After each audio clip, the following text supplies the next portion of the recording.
செத்தப்பல நில்லுல, உன்னை விடவே மாட்டேன். உன் பின்னாடியே வண்டியில விரட்டிட்டே வரேன் பாரு. அங்க சுத்தி இங்க சுத்தி ஏன் பேத்திக்கிட்டே நம்பர் கேக்குறியா? நில்லுல செத்தப்பல. பாட்டி பாட்டி சீக்கிரம் போங்க பாட்டி, அந்த கலவாணி பையில விடாதீங்க பாட்டி. என்கிட்டயே நம்பர் கேக்குறான், ஒரே வெட்டா போடுங்க பாட்டி. கிளவி, ஓ பேத்தி பேச்ச கேட்டு ஜெயிலுக்கு போயிடாத. என்ன விட்டுரு, என் வண்டி ரொம்ப ஸ்லோவா போகுது. நீ சூப்பர் பைக் வச்சிருக்கிற, வயசான காலத்துல சூப்பர் பைக் வேற உனக்கு கேக்குதா? என்ன பின்னாடியே வரட்டிட்டு வராத கிளவி, என் வண்டி ரொம்ப ஸ்பீடா போகாது. வெட்டிடாத கிளவி, ஜெயிலுக்கு போயிடாத.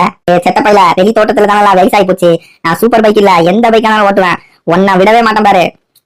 கிளவி கிளவி விட்டு கிளவி, நீ பெரிய ஆள், நான் ஒத்துக்கிறேன் கிளவி. நீ எந்த பைக்கு வேணாலும் ஓட்டுவே கிளவி. நான் உன் காலில் வேணா விடுறேன் கிளவி. நீ ஏதோ லாரி வர மாதிரி இருக்குது, தயவு செஞ்சு என்ன விட்டுரு, என்ன விரட்டாத. நீ என்னதான் கெஞ்சினாலும் நான் உன்னை விட மாட்டேன். நீ லாரியில அடிபட்டு செத்தாதான் என் ஆத்திர தீரும். என் கத்தியை எடுத்து சுத்துறேன் பாரு. கிளவி கிளவி, ஒரு பக்கம் லாரி வருது, இன்னொரு பக்கம் நீ கத்தியை சுத்திட்டு இருக்கிற. ரெண்டு பக்கம் மாட்டிட்டு முடிக்கிறேனே, லைஃப்ல எதுவுமே பண்ண மாட்டேன் கிளவி, விட்டுரு கிளவி. பாட்டி சரி விட்டுருங்க பாட்டி, அவன் தான் கெஞ்சினால விட்டுருங்க. இதுதான் உனக்கு கடைசி வார்னிங், நான் விட்டுறேன்.